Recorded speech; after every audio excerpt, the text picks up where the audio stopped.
everyone, welcome back to our channel. In this today's video, I am going to show you how to log out of Webtoon app. Want to log out of Webtoon app quickly? Here's the easiest way to do it. The first step is make sure your internet is working or not. If your internet is not working, that might be problem for the app. Turn your Wi-Fi off for a few seconds, then on again, or you also switch to mobile data. If that not work, turn on your airplane mode for a few seconds, then off again.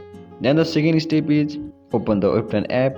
Then tap on your profile icon at the top right corner. Then tap on the setting icon in the top right corner. Then click on setting. After doing that, you need to scroll down until you see the option of logging out. And here you will see the account. You need to click on account. Then here you will see the logout option and tap it and confirm to log out of your account. After logging out, you can switch to account out, log back in anytime, and that's how you log out of your Webtoon app easily. And thank you for watching this video. If this video helped you, don't forget to like, share and subscribe for more tutorials. Thank you.